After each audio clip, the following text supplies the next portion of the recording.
Have a good one. Well, Sudarshan Sukhani of Technical Trends and Mitessh Thakkar of earningwaves.com joins in now. Gentlemen, morning to both of you. Sudarshan, that's the thing, right? I mean, the Nifty has been facing resistance at 18,000 for a while. Do you reckon that even this week, there's F&O expiry, so it assumes importance, but do you think it could be a sell-on rally week for the market? And what are your thoughts on today? Yeah, good morning, Sonia. I don't see this market as a sell-on rallies, at least not for the initial few days. See, the Nifty broke out of 17,900 and obliged us by going to its pattern target of 18,100. So that was a trade that was initiated and completed both. Now on Friday, when we saw this large decline, we must remember that the market, the Nifty, stopped at 17,900. What happens really is that when resistance is broken, that resistance becomes support if the market decides to go through a correction. So Friday's decline could easily be a correction in the strong up move that we saw.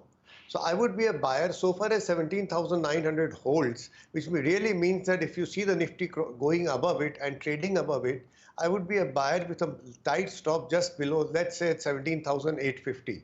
So my sense is that we could again try to make a race towards 18,100. Then we'll see. Okay, all right, got that, Sudarshan. Thanks for that. Mitessh as well as with us. Morning, Mitessh. How would you approach the index?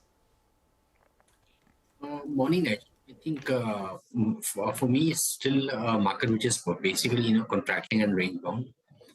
The reason behind that is that the Bank Nifty, which enjoys significant weightage, is mildly negative, while the IT and the other packs are looking good. And the Nifty chart itself is showing signs of declining volatility. So I think we will do 17,800 to about 18,150. And yes, in the short term, I think we may be slightly positively biased, hoping that the upper end should be tested soon. But otherwise, I don't think there is a signal of a decisive trend breakout or breakdown happening. So trade with ranges, trade with small stop losses.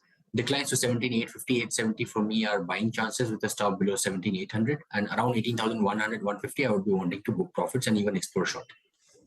Okay. Individual stocks, what do you have for us, Mitessh? I have a mix of buys and sell calls. Two banking names on the sell side.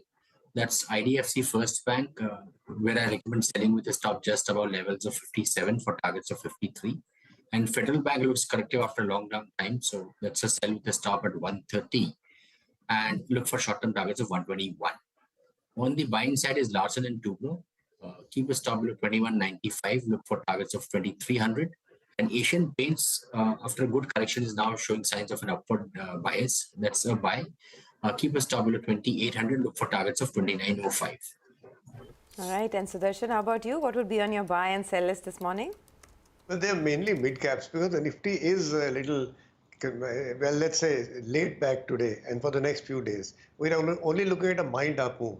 Apollo Hospitals is a buy. It went through, it's a perfect chart for buying, went through a deep correction, then started building a base and has broken out of that base. So there's a buying opportunity here with a stop under 4,500. Berger Paints is a buy, same pattern, deep correction, sideways movement, which essentially is a base building exercise. And now it's not broken out, but it should break out on the upside. So that's a buy in anticipation with a stop under 558. Canfin Homes is my only intraday short. The stock now seems to be suggesting that it's exhausted on the upside and at least a correction is coming. So it's a short with a stop above 595.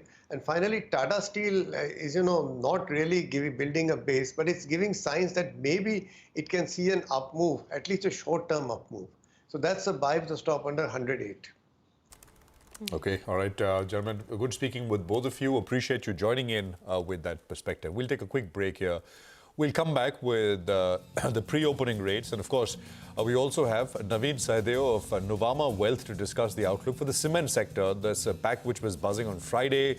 We take that forward with Naveen in a bit.